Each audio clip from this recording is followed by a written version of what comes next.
Muy buenas noches, mis amados, mis amadas, bendiciones, bienvenidos, bienvenidas a Conceptos Adecuados de Edificación.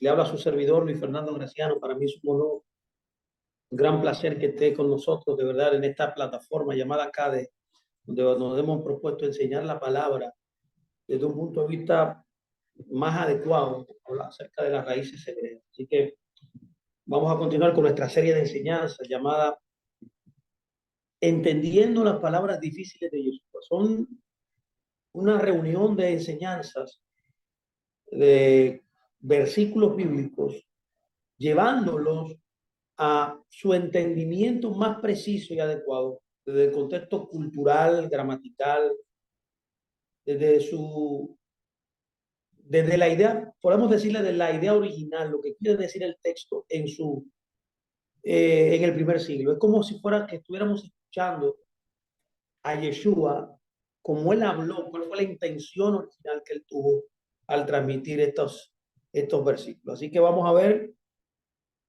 continuando con lo que dice Mateo 5:3. Note lo que dice Mateo 5:3.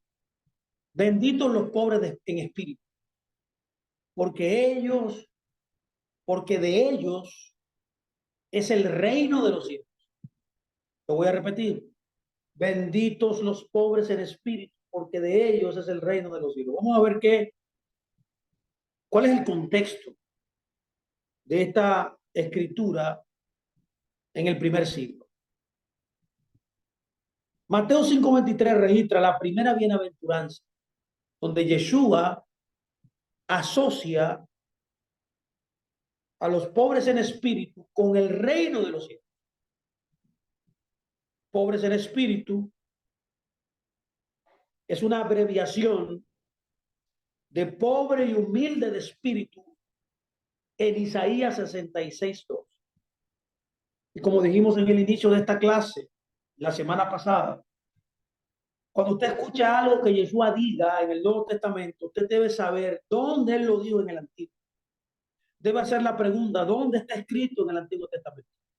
Todas las palabras que Yeshua y los discípulos de Yeshua, dígase Pablo, dígase Pedro y dígase todos los discípulos, todos ellos hablaron conforme a lo que ya estaba escrito en el Antiguo Testamento, para ellos poder entonces validar sus enseñanzas en el Nuevo Testamento. Debían ser avaladas y debieron de estar escritas en el Antiguo. Si no estuvieran en el Antiguo, las enseñanzas que ellos estaban dando no eran válidas. Es por eso que pobre y humilde de espíritu, o pobres en espíritu literalmente, es el pobre y humilde de espíritu en Isaías 66:2. Está citando literalmente Isaías 66. El reino de los cielos es la forma en que Yeshua llama al cuerpo de sus seguidores, que es su movimiento. Note bien aquí, el reino no es un lugar geográfico. El reino es una conglomerado de personas. Dígase, los seguidores de su movimiento, sus discípulos. En hebreo la palabra reino puede significar tanto gobierno, pero también puede significar aquellos que son gobernados. Este es el caso. Aquí este es el caso. Significa aquellos que son gobernados, pero nunca, nunca, mis amados, como dije, es una designación geográfica territorial. Cielo es un sinónimo, literalmente es un eufemismo evasivo para Dios. O sea, decir cielo, como dice aquí en este verso, es una referencia a Dios.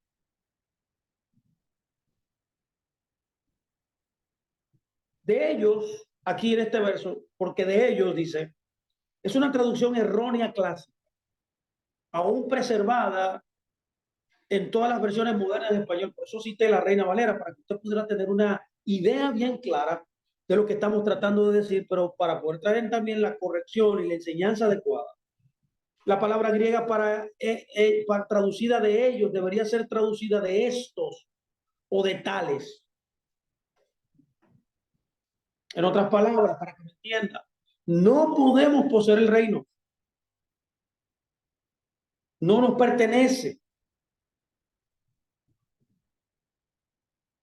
Antes, Yeshua lo que está describiendo en esta bendición, como se conoce en esta bienaventuranza, el tipo de personas que componen el reino. Y él dice aquí, él lo llama de alguna manera, de una manera como lo llama Isaías 66:2, los llama pobres en espíritu. O podría decirse también los abatidos, los desprovistos, los destituidos, que no tienen justicia propia, ¿vio? Que no se ameritan justicia propia, los acongojados, podemos decir también los quebrantados de corazón, que han llegado a ser, que han llegado al fin, a la postrimería de sus fuerzas, y estas personas, por haber llegado a la postrimería de sus esfuerzos, de sus propias fuerzas, claman a Dios en desesperación y desesperanza. Los humildes, entonces, son aquellos que se han despojado, se han vaciado de su orgullo. Son personas como estas que logran entrar en el reino y encontrar salvación. Este es el primer verso que quiero mostrarles hoy a ustedes. Vamos a seguir para que ustedes puedan seguir viendo algunos versos más y entendiendo estas palabras que Jesús habló en el primer siglo, dándole el enfoque, el contexto correcto. Mire, esta es una de ellas también. Esta es una de las escrituras, Mateo 11:12, más tergiversadas en los círculos religiosos. Esta dice, desde los días de Juan el Bautista hasta ahora, el reino de los cielos sufre violencia y los violentos la arrebatan. Y yo quiero que usted me ponga mucha atención aquí porque aquí hay una información interesante que usted necesita conocer. Y como dije, este dicho es ciertamente difícil de entender. No solo los cristianos comunes han quedado perplejos por este verso. Por eso no haber una explicación satisfactoria de este verso aún en la literatura erudita. Inclusive los académicos, mis amados, han llegado a conclusiones que no son lo que dice el texto. Y aparentemente mucha violencia está conectada con el reino de los cielos. Esto es lo que quiere tratar de decir esta traducción de la Reina Valera que estoy rindiendo hoy delante de ustedes. La idea es que hay que tener violencia para adquirir el reino. Ya hemos visto en el verso anterior que el reino no se puede poseer. El reino era una designación de personas gobernadas. Eran los discípulos, los creyentes del Mesías, que estaban rodeados de la cualidad de ser humildes. Ahora bien, este verso, cuando usted lo lee, el reino de los cielos sufre violencia y los valientes lo arrebatan, nos está dando una idea aquí de que el reino hay que tomarlo por la fuerza. Sin embargo, cuando analizamos este verso y buscamos de dónde sale este verso, eso no concuerda muy bien con el resto de la enseñanza de Jesús en este verso y en todo este capítulo. Muchos y variados han sido los intentos de parte de ministros y eruditos por igual para explicar este pasaje. Ahora bien, la clave para su comprensión resulta ser una antigua interpretación rabínica, un midrash de Miqueas 2:3.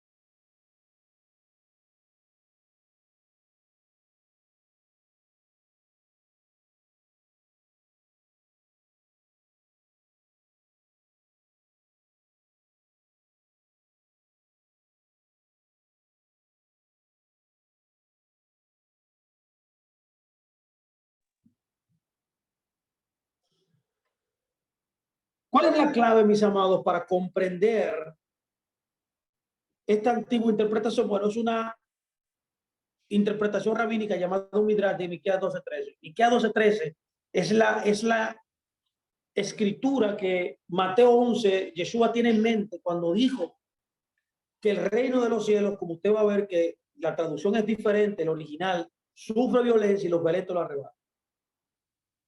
Esto fue descubierto por un gran académico llamado David Flosser. Haciendo un paréntesis aquí, les recomiendo todos los libros que usted pueda conseguir de David Flosser.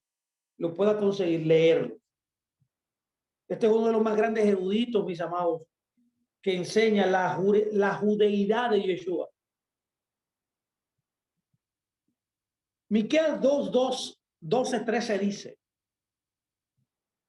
de cierto te juntaré todo, oh Jacob, recogeré ciertamente el resto o el remanente de Israel, los reuniré como ovejas de voz, como rebaño en medio de su aprisco, harán estruendo por la multitud de los hombres. Entonces aquí viene de donde sale este verso, exactamente, dice: subirá el que abre camino. La palabra original ahí en el hebreo es poretz. Dice que subirá el que abre camino delante de él. Póngame mucha atención porque aquí hay una información importante. Abrirán camino y pasarán por la puerta y saldrán por ella, y su rey pasará delante de ellos a la cabeza de el Señor. Yud Hei Vav Hei. Pónganme atención, aquí es que está la clave de todo esto. Mire, estos versos están llenos de una gran imaginería, llenos de una rica imaginería. Es la imagen de un pastor. ¿Cuál es la imagen aquí? La imagen de un roé, de un pastor. No solamente de un pastor, sino que un pastor guardando su rebaño por la noche. Él construye rápidamente un redil al amontonar una cerca improvisada de rocas contra el lado de una colina.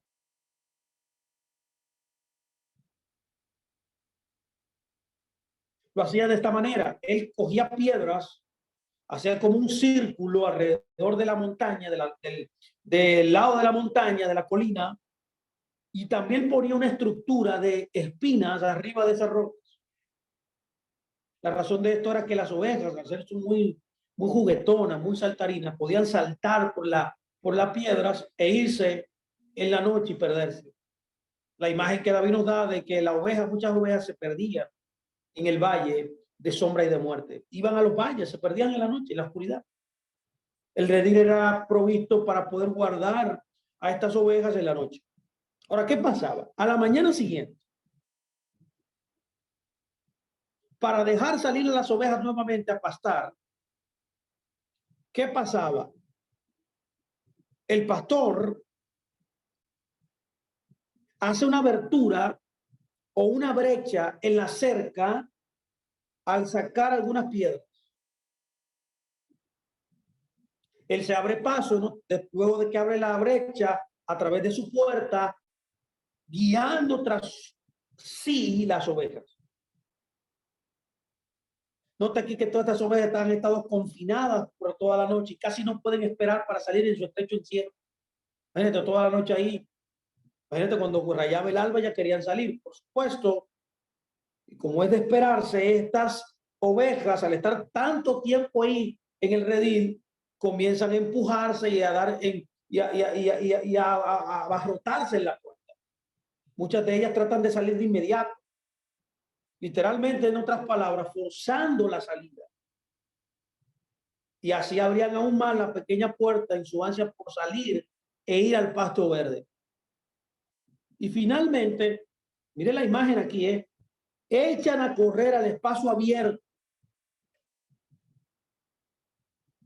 al tropel del pastor. Aquí hay una imaginería rica para entender lo que está tratando de decir este libro de Mateo 11. Note también interesante que la palabra espacio abierto en las escrituras es un nombre para Dios también. Y tiene que ver con una imagen, una imaginería también de un pastor. Ahora bien, en Miqueas 2:13, el poretz, como usted leyó en Miqueas 2:13, el que abre camino, que en hebreo es Poretz, y el rey también hay que se le denomina Yud-Heh Vav-Heh, el Señor. Por supuesto, es la misma persona, pero en la interpretación rabínica descubierta por el profesor Flosser, ellas son dos personas diferentes. El que abre caminos es interpretado siendo Elías, y su rey en este verso es el Mesías, que es el vástago o el hijo del hijo David.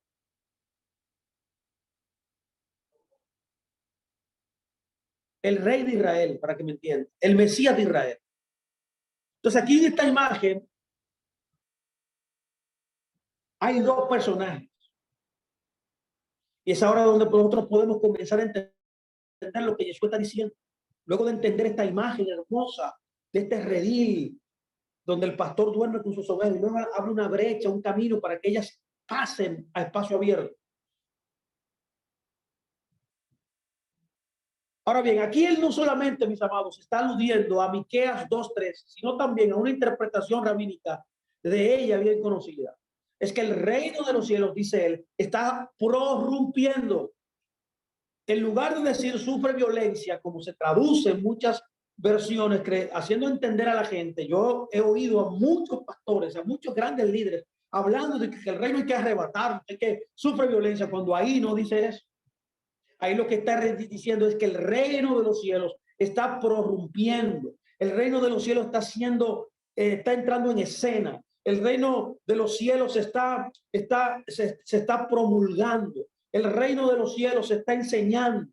El reino de los cielos está abriendo camino para que la gente pueda acceder a ese reino. Eso es lo que está diciendo. O sea, el sufrir violencia o sufriendo violencia no es la traducción más adecuada. Y por tanto, al reino de los cielos estar prorrumpiendo, abriendo camino a aquellos que están prorrumpiendo en él o por medio de él, no los violentos lo arrebatan. Vio, también una mala traducción.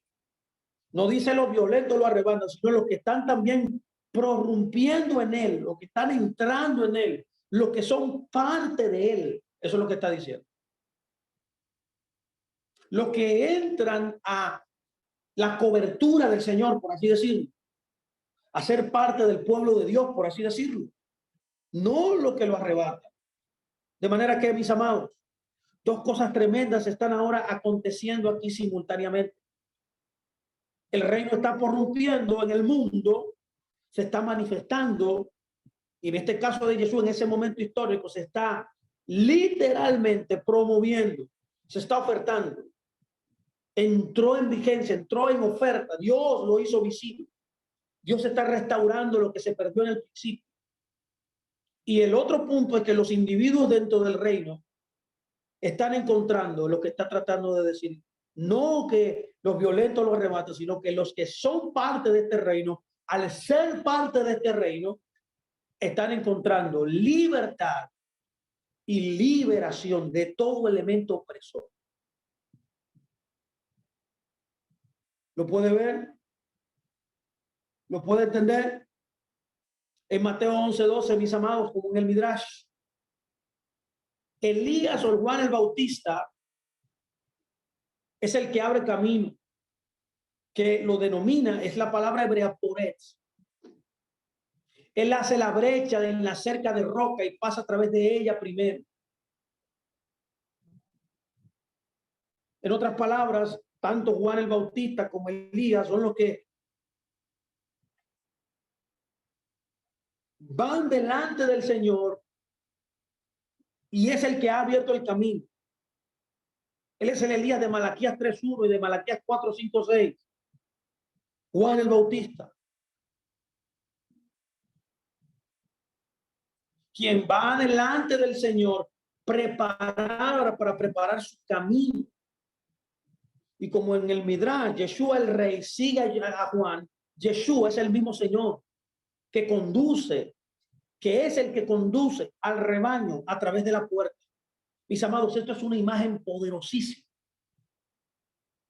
De manera que Yeshua está de nuevo enseñando a sus discípulos acerca del reino de los cielos, que es un movimiento, como ya hemos aprendido. Lo voy a reiterar, el reino de los cielos no es un lugar geográfico, es un movimiento. Se refiere a las personas que están bajo su movimiento, los discípulos de Yeshua. Este comenzó literalmente cuando Yeshua comenzó a llamar a sus discípulos durante el ministerio activo de Juan, que la Biblia lo llama los días de Juan el Bautista. Note aquí que esta es una prueba más de que el reino no es futuro. El reino no es futuro. El reino es algo que está y que ha estado en existencia desde el tiempo de Juan el Bautista. El reino, en otras palabras, lo que está tratando de decirnos este verso es que el reino está irrumpiendo. Y los miembros de este reino están prorrumpiendo también, o sea, están alcanzando libertad. En Miqueas también, en el Midrash, ese es el Señor y su rebaño quienes están prorrumpiendo. Yeshua altera estas figuras literalmente de tal manera que es el reino y sus ovejas quienes están prorrumpiendo. En otras palabras, está aplicando a su contexto, al contexto del primer siglo, cuando él enseña esta escritura, aplicando lo que dice Miqueas a su realidad presente. Y aunque Yeshua no se refiere directamente a su propio papel como el pastor que conduce afuera del rebaño, ningún oyente podría no entender la llamativa afirmación de Yeshua cuando él dijo: yo soy el Señor. ¿Lo puede ver? ¿Ya lo entendió bien? Qué interesante. Qué interesante. Eso me hace a mí entonces entrar en otra verso importante para poder nosotros traer lo que está detrás, la intención original de lo que está detrás de cada verso. Este otro verso también que ha sido tergiversado, ha sido mal entendido. Yo quiero que usted pueda ver ahora esto. Esto se ha usado, al igual que el otro, dentro de lo que se llama dentro del cristianismo la guerra espiritual. Este verso dice en Mateo 16:19: todo lo que atares o desatares en la tierra será atado o desatado en los cielos. ¿Vio? Todo lo que atares en la tierra será atado en los cielos. Este es uno de los versos más mal interpretados, mis amados, queriendo usarlo para guerra espiritual y que para libertar de las personas de demonios y la opresión de Dios. ¿Será eso lo que quiere decir este verso? Yo quiero enseñarle a usted que no tiene nada que ver con lo que enseña el cristianismo. Es otra cosa. Así que permítame entonces explicar. Ahora bien, debido principalmente a la influencia de la Septuaginta, la traducción griega del Antiguo Testamento en el siglo II antes del Mesías, la mayoría de las palabras hebreas llegaron a tener una traducción fija o estándar en griego. Por ejemplo, dein o luen, por ejemplo, las palabras griegas usadas en la Septuaginta para atar y desatar. La palabra atar es dein y la palabra desatar es luen. La traducción griega de una palabra hebrea podía ser normalmente el equivalente de solo uno de sus significados, por lo general el primero o significado original. Sin embargo, debido a que la traducción estándar se volvió tan fija en las mentes de los traductores griegos que ellos la empleaban aun cuando la palabra hebrea traducida apareciera en un contexto totalmente diferente y con un significado obviamente distinto. En otras palabras, lo que le da sentido a una palabra, no importando su traducción, inclusive puede ser que esté usted traduciendo bien, no es la traducción literal, eso es importante, pero lo que le da el sentido es el contexto. Es por eso que en aquellos días traducir era en extremo un asunto mecánico y literal. Bueno, yo creo que traducir es una de las cosas más difíciles que hay, inclusive hoy día. De manera que, mis amados,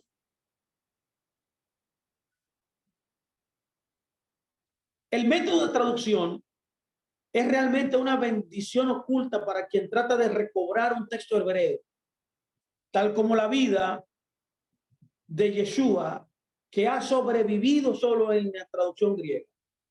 Esto hace relativamente fácil poner la traducción griega de vuelta al hebreo. Sin embargo, este tipo de traducción no es para nada una bendición para el desafortunado lector en español, que lee una versión española, latina, de uno de estos textos griegos sobresalientes, traducidos por un erudito que no está buscando equivalentes hebreos y que mecánicamente traduce el griego al español sin importar lo que el contexto está dictando. Voy a reiterar lo que el contexto dice, mis amados, es lo más importante. Cuando este erudito traduce un pasaje griego de vuelta al que es su hebreo idiomático, él traduce ya sea literalmente, resultando en algo que no tiene sentido en español. O peor, para que me entienda, él arriesga una suposición educada, resultando en algo que es un buen español, pero que no tiene nada que ver, mis amados, con el significado original del hebreo. Un caso en cuestión es la forma en que los traductores ingleses del Nuevo Testamento y latinos también han manejado ojo bueno en Mateo 6:22. Cuando dice, si tu ojo es bueno, y si tu ojo es bueno, es una forma idiomática de decir en hebreo, tú eres generoso. Lo voy a repetir. Ojo bueno en hebreo es generosidad. Pero los traductores latinos, ingleses también, no han reconocido este modismo hebreo. Casi todas las traducciones posibles preservan el singular ojo, aunque ojos tendría más sentido en español o en inglés. La pregunta ¿es necesario que solo uno de los ojos sea bueno? La pregunta sería, ¿cuál de ellos, el derecho o el izquierdo? Solo 3 traducciones. La Good News for Modern Man, la New English Bible y la nueva versión internacional, New International Version. Estas 3 traducciones, solo estas 3 han visto el absurdo de ojo. Estas traducciones han traducido ojos en plural, a pesar del hecho de que el texto original griego tiene ojo. De manera que, entendiendo esto,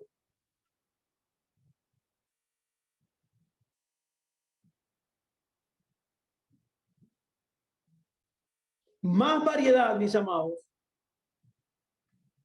existe en la traducción de la palabra bueno, como lo hace Weymouth y lo hace la nueva versión internacional que lo traduce literalmente.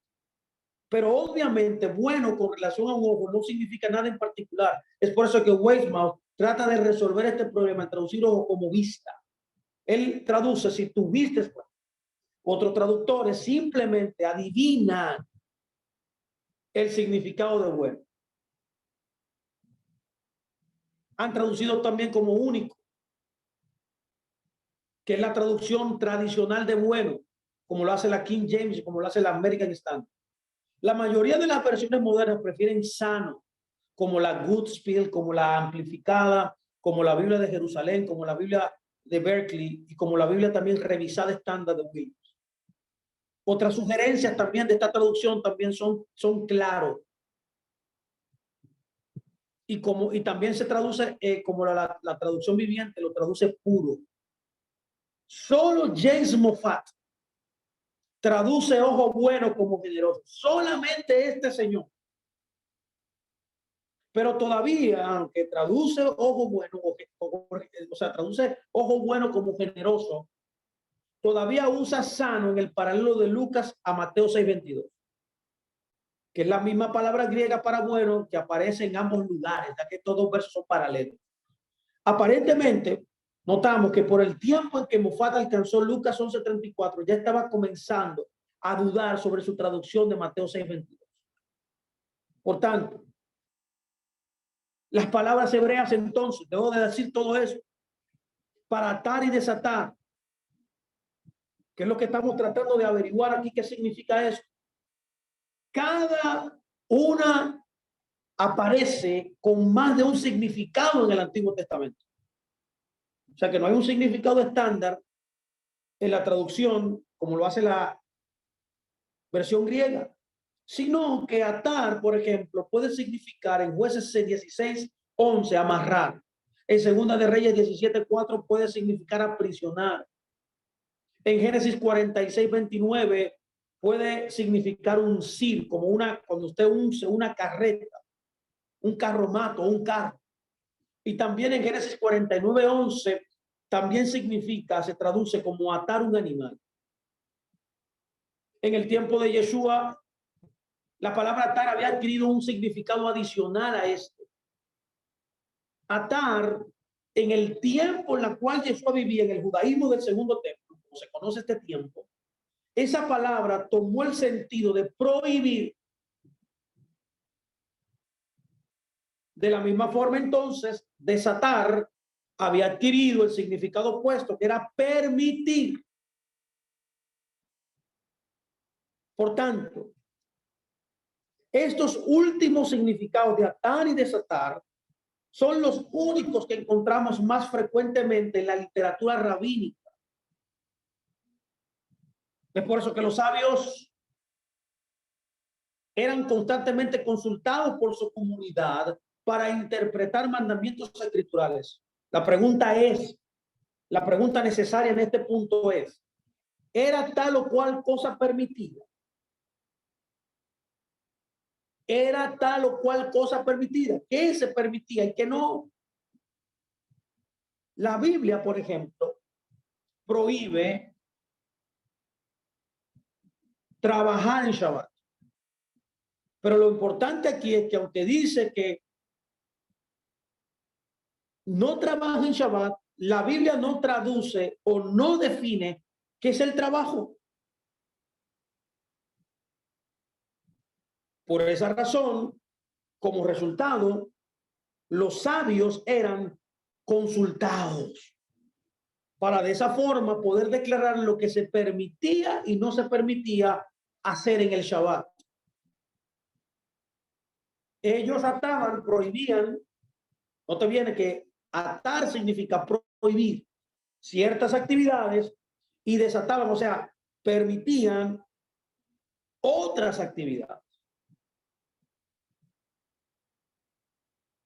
Interesantemente, los sabios definían trabajo como cualquier actividad que involucrara la producción, note bien, creación o transformación de un objeto. Todo lo que involucrara producir algo, crear algo o transformar un objeto era trabajo para los rabinos, para los grandes sabios. Trabajo, por lo tanto, no es necesariamente una actividad que cause fatiga física o mental. Se permitía el estudio del Shabbat, como está escrito en el Tratado Julín, dice, uno podría pasar el Shabbat completo abriendo y cerrando libros hasta que cayera exhausto y aún así no violaría el Shabbat. Por otro lado, el simple golpeteo de un fósforo, solo uno, es una profanación del Shabbat porque involucra creación. ¿Lo puede ver? De manera que la Mishnah está repleta, llena de reglas rabínicas sobre lo que está desatado, o sea, permitido o atado, prohibido. Lo voy a repetir aquí de nuevo para que me escuche. Desatar significa permitir y atar significa prohibir. Durante la guerra de Vespasiano, dice la Mishnah, en el año 66 al 70 después del Mesías, era de la era del Mesías ya, o la era común como se conoce, los sabios prohibieron las guirnaldas de los prometidos y el tañido de las campanas. Durante la guerra de Quieto, dígase en el año 116 al 117, ellos prohibieron las guirnaldas de las novias y el que un hombre enseñara griego a su hijo. En la última guerra, o sea, la última guerra de los judíos, que es la revuelta de Bar Kokhba, entre los años 132 al 135 después del Mesías, ellos prohibieron que la novia fuera transportada en una litera dentro de una aldea. Pero muchos sabios permitieron literalmente, o sea, desataron que la novia fuera transportada en una litera dentro de la aldea. Eso está en el Tratado capítulo 9, verso 4. Este tipo de lenguaje de atar y desatar, como usa Yeshua aquí, literalmente los judíos también lo usaban, era parte de su vida. De manera importante que si un hombre, por ejemplo, como dice el Tratado de Darín 657, hizo un voto para abstenerse de leche, le es permitido, o sea, desatado el suero. Es por eso que el rabino Yosef lo prohíbe. Si un hombre hizo un voto para abstenerse de carne, se le permite el caldo, o sea, el agua donde fue cocinada la carne, literalmente. Y también el rabino Judá lo prohíbe. Si un hombre hizo un voto para abstenerse de vino, se le permite un plato que tenga una pizca de vino. Se puede ver, mi amado, eso está en el Tratado de Darín 6. El Tratado Berajot también, 2:6 dice, el rabino Gamaliel tomó un baño de la noche después que murió su esposa. Sus discípulos le dijeron, no nos enseñaste que está prohibido, no, literalmente atado, ¿vio? Que un doliente se bañe. Él les dijo, no soy como los demás, no estoy sano. ¿Lo puede ver? O sea, este tipo de expresión está proliferantemente, es abundante en la literatura rabínica. El Tratado de May 6:11 también dice, si un hombre vendió su producto en Siria y dijo, esta es la tierra de Israel, se debe pagar el diezmo de este. Si él dijo, ya fue diezmado, se le podría creer, ya que la boca que prohibió, se ató, es la boca que permitió, o sea, desató. Ahora bien, el traductor griego de Mateo 16:19, es el verso que estamos estudiando, usó dein y luin, dein y luin, atar y desatar. Son las traducciones estándares de las palabras hebreas, atar y desatar. Y aunque es obvio que en este contexto estas palabras significan prohibir y permitir y no atar y desatar, Jesús estaba dando a Pedro la autoridad para tomar decisiones para regular la vida de su pueblo, de su iglesia, de su movimiento. Eso es lo que está pasando ahí. No está tratando de liberar a nadie de ningún demonio, sino que está dándole autoridad a Pedro para tomar las decisiones que regularan la vida dentro de su movimiento. En otras palabras, Jesús está confiriendo a Pedro símbolos de autoridad, que son las llaves del reino de los cielos. Las decisiones o dictados que Pedro haga tendrán la autoridad del reino tras ellos. Sus decisiones serán apoyadas por Dios, en otras palabras. Cielo, como ya hemos visto, es un eufemismo, es un sinónimo, en otras palabras, evasivo para Dios. Cada vez que usted vea cielo en la Biblia, la mayoría de las veces que sale en el Antiguo y Nuevo Testamento, es diciendo Dios. Lo que Pedro, en otras palabras, lo que está tratando de decirnos Jesús, prohibiría, lo que Pedro prohíba, el cielo, o sea, Dios, lo prohibiría. Lo que Pedro permitiría, o lo que Pedro permita, ya que Pedro era la autoridad en ese momento, el cielo lo permitiría. Esto significa atar y desatar. ¿Lo puede ver? El movimiento de Yeshua creó, el movimiento que Yeshua creó, ese movimiento revolucionario de transformación de su pueblo, fue un fenómeno nuevo en la historia judía. Pronto aparecerían situaciones que ninguno de los judíos en este movimiento habían enfrentado antes. Situaciones sobre las cuales la Biblia no daba instrucciones.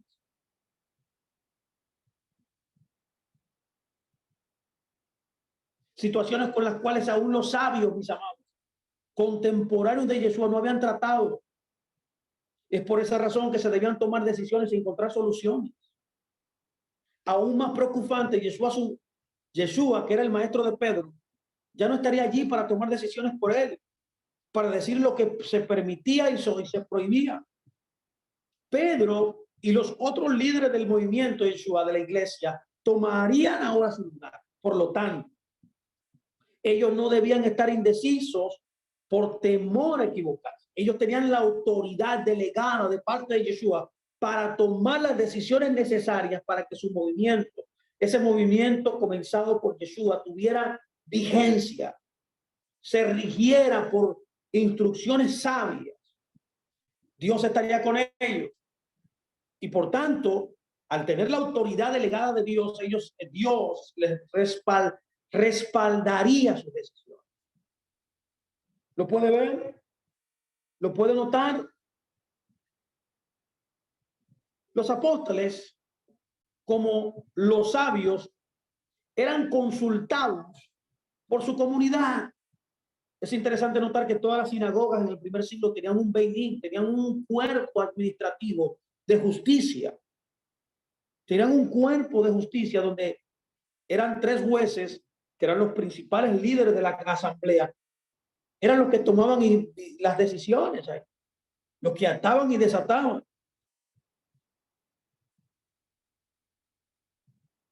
Entonces, los apóstoles, al igual que los sabios de Israel, al ser consultados por su comunidad para interpretar las escrituras, para solucionar disputas, encontrar respuestas en tiempos de crisis, a veces ellos eran forzados a tratar con problemas banales, como por ejemplo los reclamos de los judíos, ¿se acuerda?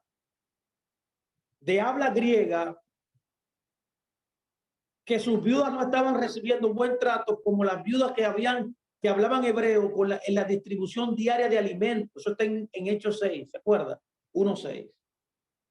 En otras oportunidades, se pidió a los apóstoles que solucionaran controversias furifundas, controversias que tenían el potencial de causar una división irreparable en la iglesia. Una de tales controversias se describe en el libro de los Hechos. ¿Se acuerda? Lo que se conoce como el Concilio de Jerusalén. Esto es un claro ejemplo de lo que tenemos aquí de atar y desatar. La controversia sobre si se debía admitir a los gentiles en el movimiento de Yeshua, en la iglesia, sin circuncidarles primero y sin mandarles que guardaran la Torá de Moisés. La decisión que se alcanzó es un clásico ejemplo de cómo los líderes, en lo que se conoce como la iglesia primitiva, ejercían su autoridad para atar y desatar.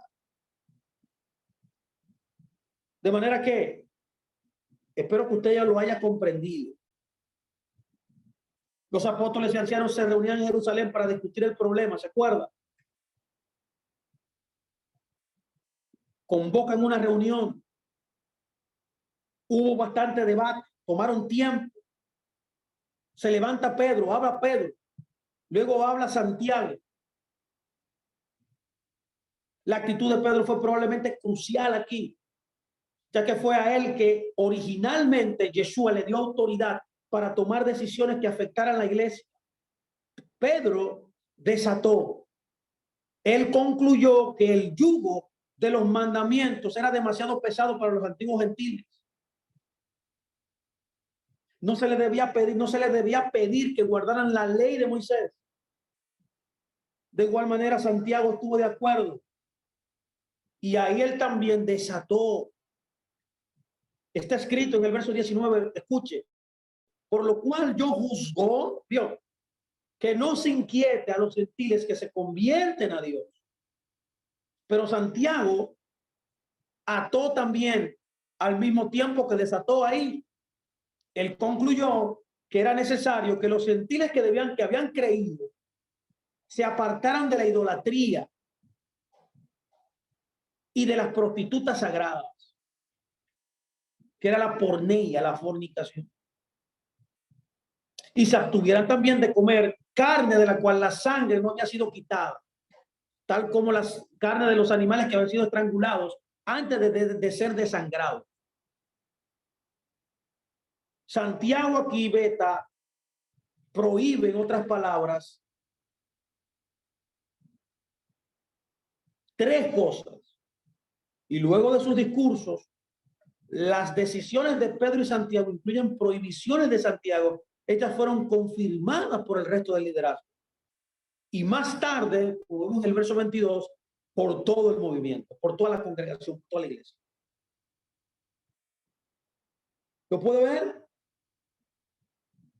Entonces podemos concluir ya, lo tenemos bien claro ya, que atar y desatar literalmente son elementos de autoridad delegada que se le conceda a una autoridad para poder establecer las normas que regirían una comunidad. No tiene nada que ver con liberar de demonios, no tiene nada que ver con reprender demonios, sacar demonios, nada de eso. Así que es tiempo de pasar a otro verso interesante. Estamos tratando de entender las palabras difíciles de Yeshua en su contexto original. Y esta es una de ellas también, una de los versos más mal interpretados que yo he escuchado, que el cristianismo lamentablemente lo mal interpretado. Es el verso de Mateo 5, 17, 18. Dice, no piensen que he venido para abrogar la Torá, la ley y los profetas. No, no he venido para abrogar, sino para cumplir. Porque de cierto les digo que hasta que pasen el cielo y la tierra, ni una jota, ni una tilde pasará de la ley, hasta que todo se haya cumplido. Qué claro, estas palabras son bien claras aquí. Ahora bien, aquí hay unas palabras importantes que hay que analizar para poder entender mejor todo lo que está pasando aquí. Sabemos que aquí nos está diciendo que la ley está vigente hasta que todo Dios se cumpla, hasta que todo el plan de redención de Dios se cumpla. Al final de los tiempos, la ley está vigente. Ni una jota, ni una tilde, refiriéndose, como veremos, a los signos de puntuación. La yud, que es la jota aquí, la traducción en español, era una letra hebrea llamada yud. Y la tilde era una marca puntual de esa yud. O sea, hasta que inclusive la letra más pequeña en la Biblia no se abrogará, o sea, no se quitará hasta que todo se cumpla. Ahora bien, hay que analizar aquí dos palabras interesantes que nos dan una idea clara, más clara de lo que Dios está diciendo. Mateo 5:17, Yeshua reclama que él no tiene intención de abolir o suspender la ley. Para la mayoría de los cristianos esto es muy chocante, ya que a través de muchos años, en generaciones, nos han comunicado, han enseñado desde su cuerpo de enseñanza que la Torá no existe ya. Después de todo, ¿no dijo el apóstol Pablo que el fin de la ley es Cristo? La declaración de Jesús aparece como una contradicción tan grande que muchos comentaristas cristianos han tratado de justificarla al sugerir que sus palabras realmente no significan lo que parecen significar. Le han buscado la quinta pata al gato para poder entonces ellos cuadrar su abolición o el haber suprimido ya de que la Torá. Ahora yo debo decir aquí que todos sus intentos son inútiles. Si yo no entiendo el contexto de esta escritura, nunca podré entender lo que está diciendo Yeshua. Por eso todos los intentos en tratar de vender y de enseñar que la ley no está vigente es infructuoso, ha sido inútil. Es por eso que el significado de las palabras de Yeshua es claro. ¿Cuál es el mensaje? Que mientras el mundo permanezca, este mundo caído, él continúa diciendo en el verso 18, la ley permanecerá.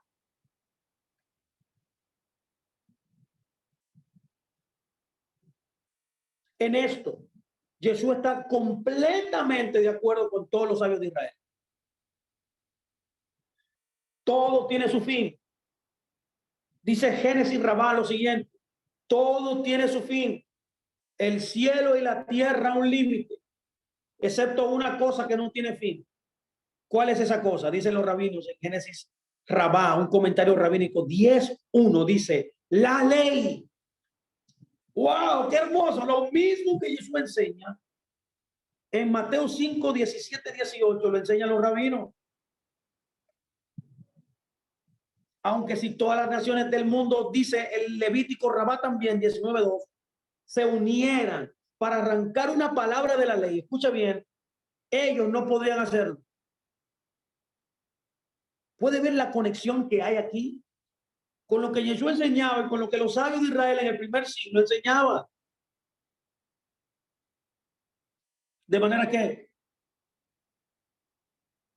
otros comentaristas han enfatizado que la palabra cumplir en el verso 17 es interesantísima. Ellos han enfatizado esta palabra en específico. De acuerdo a su interpretación, algo faltaba en la ley. Escuchen muy bien. Yeshua completó, cumplió la ley. En otras palabras, él no se está deshaciendo de ella, o sea, él no se deshizo de la ley, sino que la completó. El decir completó, el decir cumplió, está diciendo es que algo le faltaba. Él simplemente, en otras palabras, completó lo que faltaba. Pero, Fernando, ¿qué era lo que faltaba en la ley? Bueno, le faltaba nada más y nada menos que el Mesías. Póngame mucha atención, por favor. En otras palabras, Fernando, la llegada del Mesías quita la ley. No, la completa, la mejora, la perfecciona. Yeshua cumplió la ley. Es decir, ¿qué es decir que Yeshua cumplió la ley? Que ya si él la cumplió, yo no la debo obedecer más. No, eso no. Eso es lo que se ha enseñado. Ahora, cuando la Biblia dice que él la cumplió, o cuando decimos que él cumplió la ley, lo que estamos tratando de decir es que él cumplió las profecías halladas en la ley y los profetas. Porque toda la ley, los profetas y los escritos hablaban de él, de la obra que él iba a hacer. En otras palabras, en Yeshua, la ley alcanzó su cumbre, alcanzó su cenit, alcanzó su pic. En lugar de ser destruida, en otras palabras, esta existe ahora como Dios la propuso originalmente.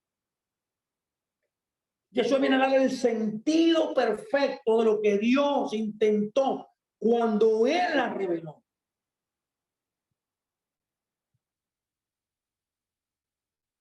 Y es cierto que ha llegado a su fin en una forma, pero continúa en otra más perfecta, mejorada.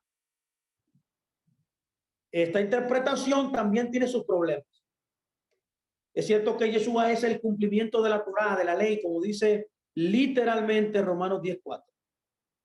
Y solo aceptándolo a él como el Mesías se alcanza ahora salvación. Pero, ese es el punto que Jesús está presentando en el versículo 17 de Mateo 5:7, de Mateo 5. Si él está diciendo que él es el fin de la ley, entonces, pregunto, ¿por qué él dice en el verso siguiente que la ley nunca desaparecerá? Si en el verso 17 Yeshua está acentuando, dando énfasis al cumplimiento mesiánico de la ley, entonces el verso 17 está en conflicto con el verso 18. Ahora como que estoy enredando más esto, no, quiero enredar un poco más para que usted pueda entender que lo que estoy diciendo. Le estoy buscando todas las vueltas para que usted pueda ver la esencia de lo que está diciendo. Hay algo exasperante aquí en tratar de entender un pasaje como este. Es por eso que yo creo que ha sido tergiversado. El significado está aparentemente cerrado. Lo que el verso parece decir contradice lo que sabemos por otros versos en el Nuevo Testamento. Pero no piense que la Biblia se está contradiciendo en un lugar y otro, ¿no? Está diciendo algo diferente. Lo que le da el contexto, lo que le trae la verdadera enseñanza es el contexto. La verdad es que no se puede esperar que comprendamos este verso. No. Muchos otros versos en nuestro evangelio en español este es incomprensible. Como otros versos. Hay muchos otros versos, por eso lo que estamos enseñando aquí en el día de hoy, en la clase pasada que enseñamos, son versos que han sido tergiversados, o sea, han sido comprendidos de manera inadecuada.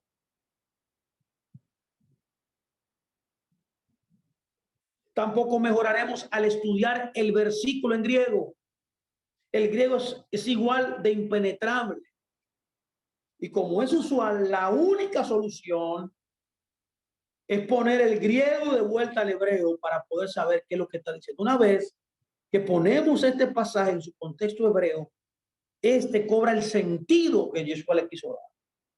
Es innecesario repetir todo lo que se dijo anteriormente sobre el modismo hebreo. He venido. Un modismo que denota objetivo o propósito. Una cosa, sin embargo, se debe otra vez enfatizar aquí en este punto. Cuando Yeshua dice he venido, no se está refiriendo a su encarnación. Sin duda, al tratar de entender este pasaje, póngame mucha atención, por favor.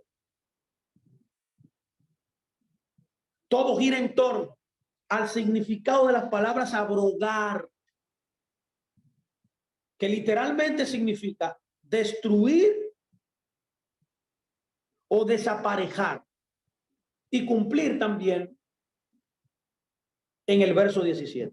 Note bien las palabras importantes aquí. Son abrogar y cumplir. Estas dos palabras son las palabras que faltan en su entendimiento para tener todo lo que él quiere decir. Ahora bien, debo hacer una pregunta. ¿Qué quiere decir Jesús por destruir la ley y cumplir la ley? Vamos a ver. Ya sabemos que la ley no está abolida. Ya sabemos que él vino a darle vigencia. Ahora, ¿qué significa destruir la ley y cumplir la ley? Destruir y cumplir, mis amados. Ojo aquí.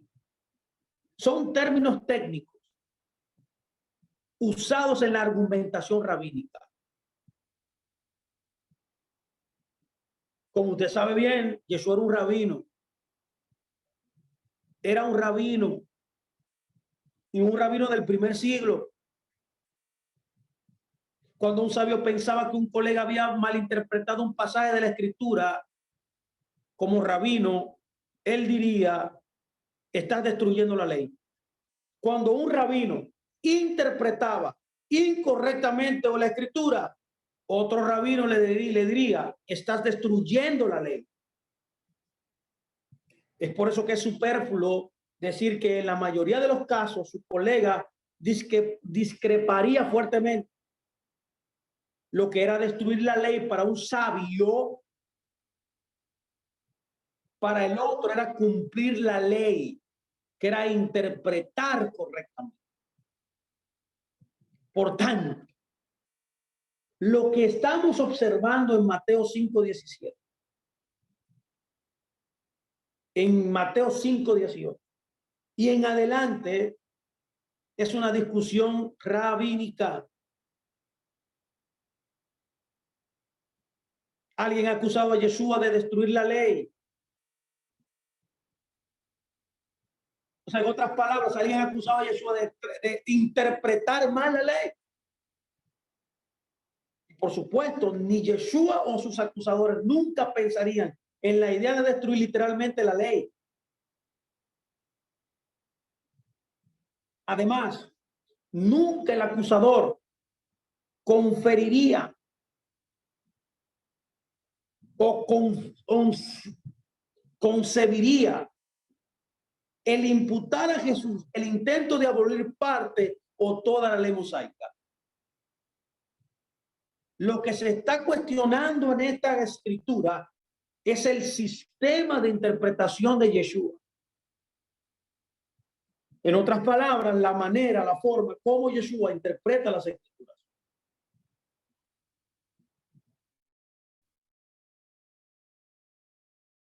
Yeshua niega enfáticamente que su método de interpretar la escritura destruye o debilita su significado. En otras palabras, él no está malinterpretando. Por el contrario, él afirma ser más ortodoxo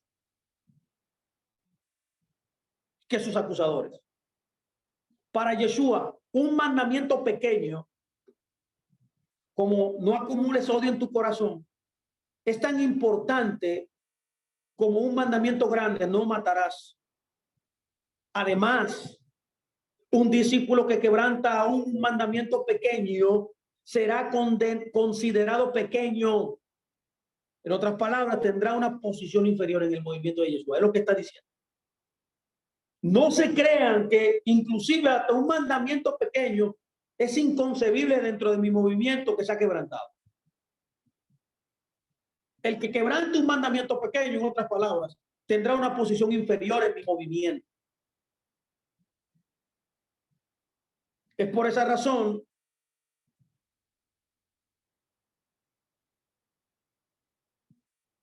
que Yeshua dice, no imaginen ni por un momento que intento abrogar la ley al interpretarla incorrectamente. Eso es lo que está diciendo.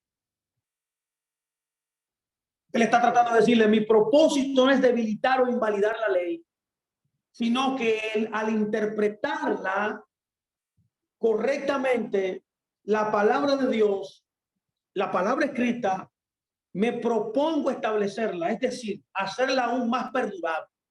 Eso es lo que está diciendo. Nunca, él diría, invalidaría la ley al remover efectivamente algo de ella a través de una mala interpretación.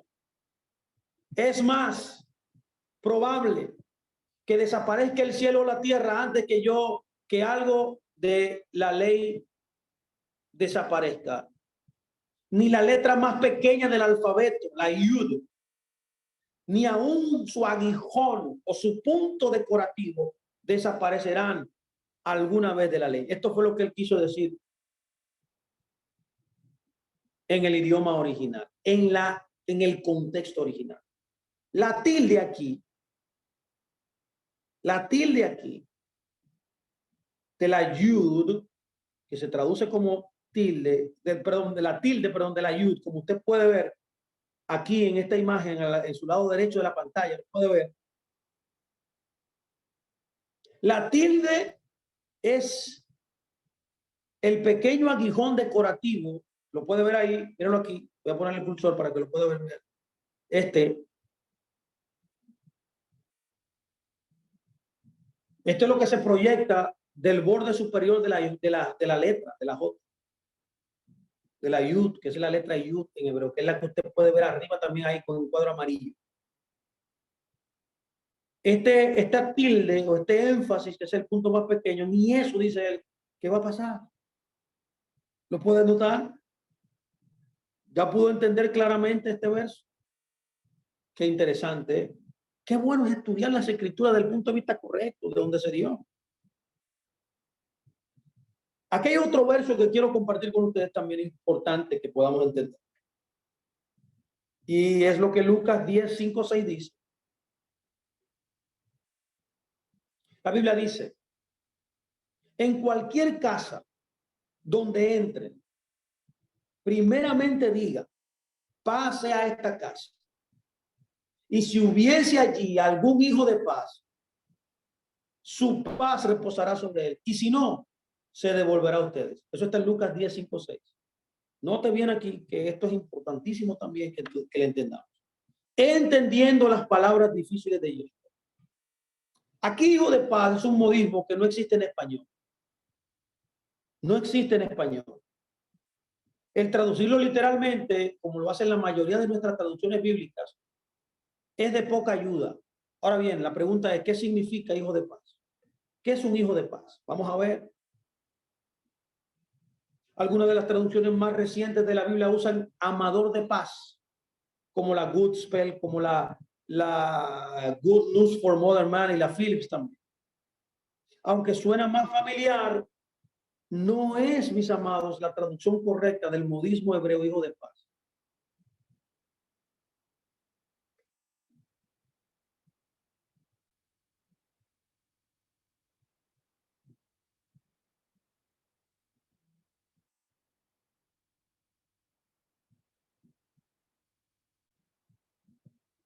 Es por esa razón que ya se ha mencionado el amplio ámbito del significado de la palabra hebrea hijo. Hemos hablado de eso, en la clase pasada hablamos un poco de eso. En realidad, su rango de significado es aún más amplio del que se le indicó. Hijo, en las escrituras hebreas, y lo que indicamos fue hijo de una casa, ¿se acuerdan? Es un amigo tan apreciado por una familia que es como un miembro más, un miembro de ella.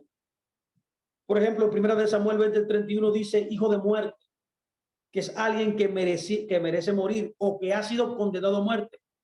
También dice una porción, hijo de Gená, que es alguien que está confinado al Gená, o sea, al infierno. También se utiliza como hijo de la conversación, es el compañero de alguien con una buena conversación. También hijo del comer, es una cosa que está lista para comerse. Y hay muchos otros usos idiomáticos en el hebreo de la palabra hijo. Ahora bien, hijo de paz, es lo que estamos tratando de dilucidar y de entender aquí. No se refiere a un hombre que ama la paz, aunque es probable que lo haga, sino que antes de significar alguien que ame la paz, significa un hombre amistoso. Aquel hombre que se lleva bien con otras personas. Esta es la persona armoniosa, bonachona, empática, que siempre ama a los demás. Es una persona con una actitud agradable. Naturalmente, un hijo de paz es cordial, afectuoso, generoso y hospitalario. Yeshua instruyó a sus discípulos a bendecir la familia de tal persona. Ellos deberían permanecer en su hogar mientras permanecer en la ciudad. No debían pasar de casa en casa. La implicación aquí es que si ellos no encuentran un hijo de paz en la casa donde han entrado, deben cambiarse a otra casa, hasta que encuentren a ese hijo de paz. ¿Lo entendió?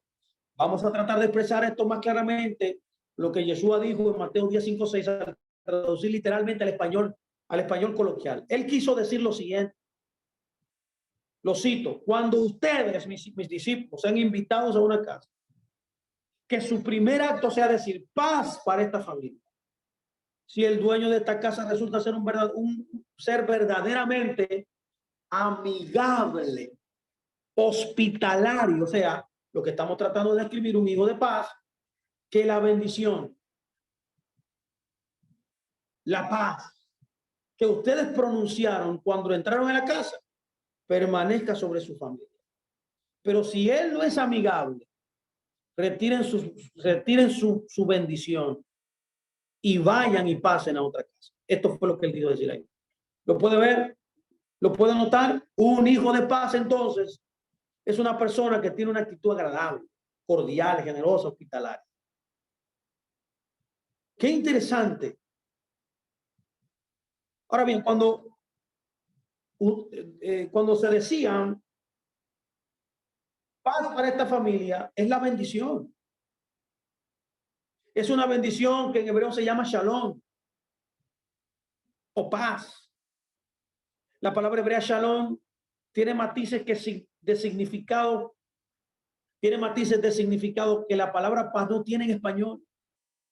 Shalom puede significar resguardo o seguridad, como por ejemplo en Lucas 11:21, que está escrito: cuando el hombre fuerte armado guarda su palacio en shalom, o sea, seguro, está lo que posee. Un discípulo de Yeshua, por ejemplo, bendijo a su anfitrión con resguardo. Mientras el discípulo alojara en un hogar, el anfitrión y su familia están seguros. y todas sus posesiones están en resguardo. Shalom también puede significar, mis amados, buena salud. Es por eso que los discípulos bendijeron a su anfitrión con salud. La presencia del discípulo significó protección contra daño y enfermedad. Además, ya que cada discípulo sanaba al enfermo en cualquier pueblo o aldea que él visitaba, ciertamente él podía asumir que él sanaba a cualquier miembro enfermo de la familia en la cual había sido invitado a permanecer. Su bendición, entonces, no eran meras palabras. Él tenía una bendición real y tangible que dar. Tanto así que Yeshua dijo que los discípulos merecían el pago por ello. La bendición que Yeshua instruyó a sus discípulos que usaran nos recuerda una bendición familiar usada por los sabios. Y es la siguiente: shalom para ti, shalom para tu casa, o sea, para tu familia, y shalom para todos los que poseas. De manera que podemos concluir y entender que hijo de paz es una persona agradable.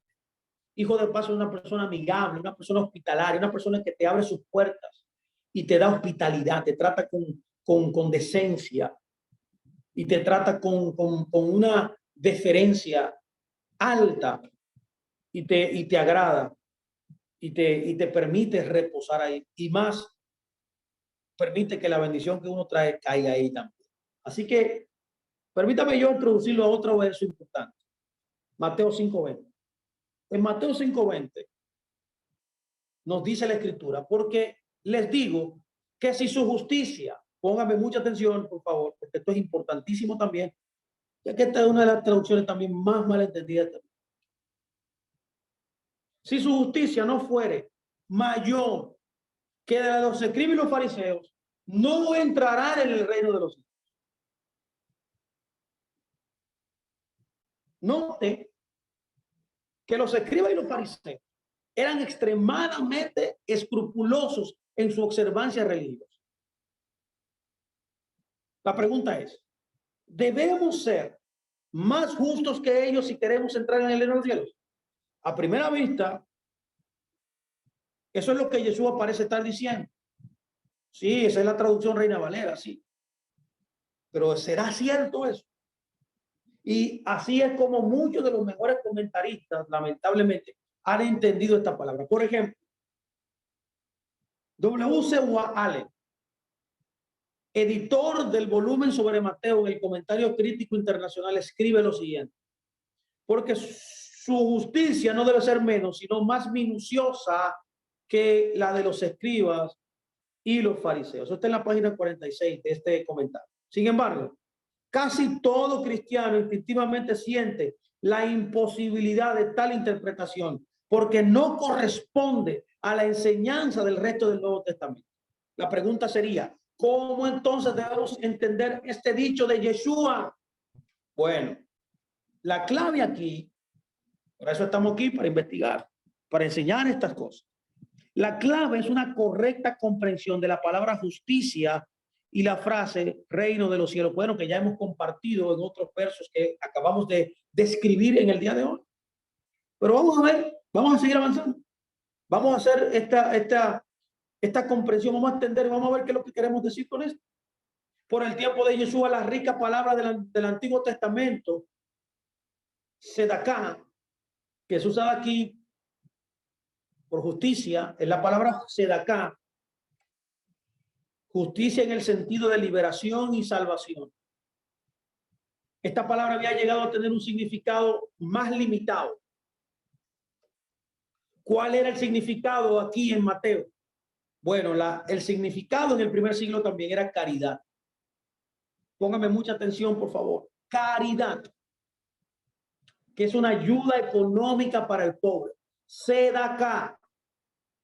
A los ojos de los fariseos, la caridad, la oración y el ayuno eran los tres componentes más importantes de una vida recta. Caridad era la más importante de las tres. Inclusive hasta el día de hoy todavía lo es para los judíos. y por lo tanto sinónima como justicia, que con el tiempo se le llegó a llamar justicia. En Mateo 5:20, Jesús está jugando con estos dos significados de la palabra sedaká: el significado antiguo y más amplio, que es salvación, y el significado más nuevo y estrecho, que es caridad, que se le conoció en el primer siglo. En los días de Jesús, la caridad se había convertido en una obra meritoria en algunos círculos. Muchos judíos, como muchos cristianos hoy, creían que ellos podían lograr su propia justicia en lugar de someterse a la justicia de Dios, como dice Romanos 10:3. Pero Yeshua dijo: si su justicia, o sea, su sedaká, no es mayor que la sedaká de los escribas y los fariseos, en otras palabras, si es la sedaká de los escribas y los fariseos y no la sedaká de la cual hablaron los profetas, entonces no entrará en el reino de Dios. Debe ser mayor. Si su sedaká no es mayor que la de los escribas y los fariseos, no podrán entrar en el reino de Dios. O sea, su caridad.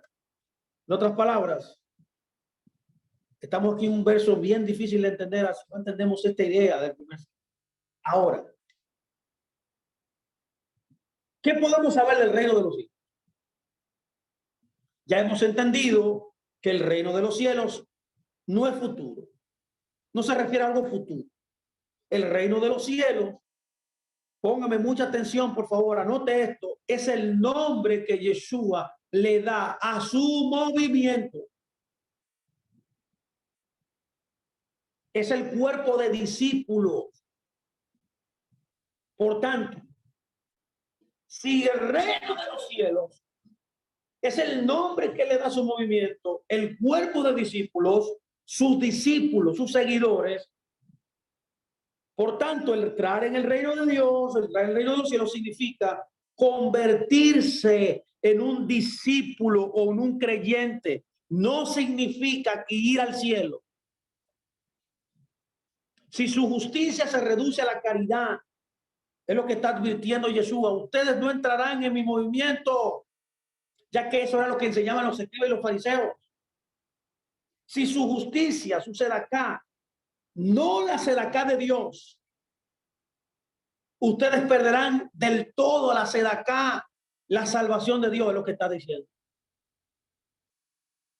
Ya que ustedes están haciendo justicia propia, mérito para ganarse la salvación.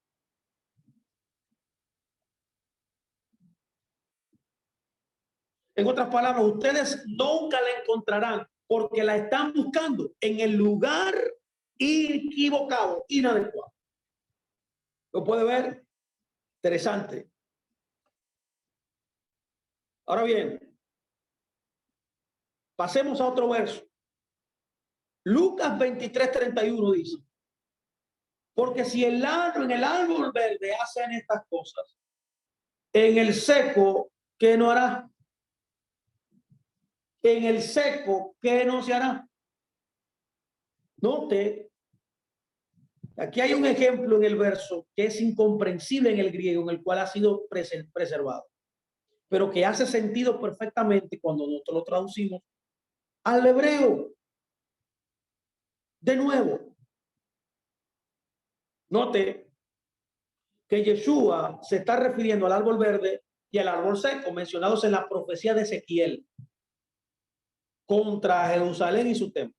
Eso está en Ezequiel 20, verso 45 al 21, verso 7. Alegóricamente, el árbol verde aquí es el justo y el árbol seco es el malvado, el sadik y el rasha. Un incendio forestal que Dios comienza, se desplaza a través del bosque del Negev. El calor es tan intenso que aún los árboles verdes se sienten. En su camino a una muerte cruel, Yeshua no se abstrae de las mujeres que están gimiendo y sollozando por él. Qué terrible destrucción pronto caería sobre Jerusalén, tragándoselas a ellas y a sus hijos, como Ezequiel lo dice. Jesús también está descorazonado.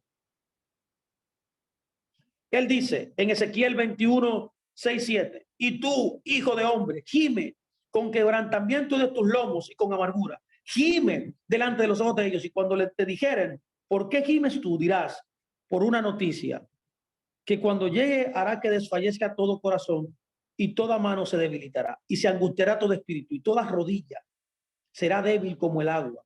He aquí que viene, se hará, dice el Señor de los ejércitos. Bueno, eso es lo que dice Ezequiel.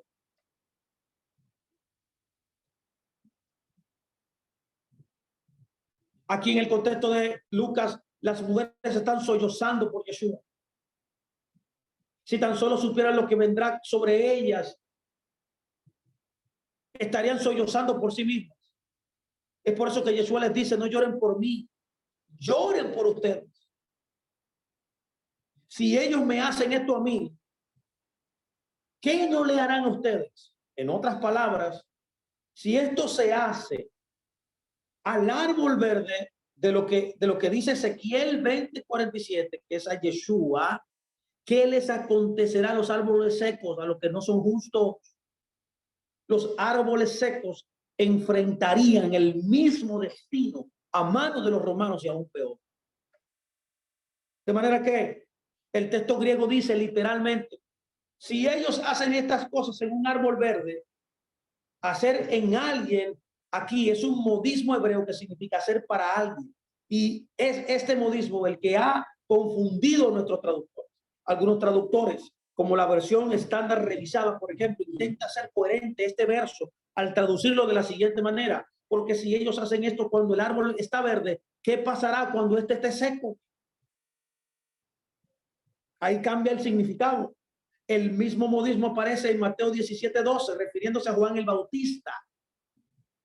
Como está escrito, hicieron con, o sea, literalmente en él, todo lo que quisieron. Aquí, porque el contexto es tan claro, el modismo hacer en no pareció causar a la mayoría de los traductores algún problema. Pero en el caso de Lucas, sí. Pero en Lucas 23:31 existe una dificultad adicional. Para comprender y traducir luego correctamente, el traductor debe también saber algo sobre los métodos rabínicos de interpretación escritural. En una forma muy rabínica, Yeshua está aludiendo a Lucas 23:31, un pasaje de la escritura en el Antiguo Testamento, como él siempre lo hace. Muchos de nuestros traductores no están conscientes de eso. Muchos aún traducen madera verde en lugar de árbol verde. La verdad es que Yeshua parece raramente haberme hablado sin de alguna forma o alguna manera hacer un reclamo mesiánico. Yeshua no salió y dijo, yo soy el Mesías. Como nosotros con nuestra mentalidad moderna podríamos esperar. Pero en una forma muy rabínica, lo que él está haciendo es que está aludiendo a las escrituras del Antiguo Testamento que eran entendidas como referentes al Mesías que vendría. En este pasaje, por ejemplo, Yeshua se refiere a sí mismo como el árbol verde de Ezequiel 20:47, un claro reclamo, como ya usted sabe, mesiánico, ya que Ezequiel 20:47 es un verso mesiánico. Aquí yo quiero dejarlo ya hasta este verso, continuar la clase que viene con otros versos difíciles de entender. Esta clase se llama Entendiendo las palabras difíciles. Es importante, mis amados, mis amadas, que y es mi y es mi y es mi objetivo que usted haya entendido, que haya comprendido estas palabras, porque estas palabras le van a ayudar a usted a entender mejor las escrituras y de esa manera también ser un mejor creyente. Así que vamos a dejarlo hasta aquí. Esperamos que esto haya sido de gran bendición para usted. Y nada, estaremos el próximo lunes, continuamos con esta serie hermosa de tantos versos que hay para entenderlo. Así que hasta que vengamos el otro lunes, yo espero que el Señor bendiga su alma, que el Señor bendiga su vida grande y abundantemente. Yo espero que todo lo que venga a su mano prospere, que sea bendecido, y que usted tenga tranquilidad y shalom, el shalom que solamente lo da Dios. Un abrazo a todos ustedes, mis amados.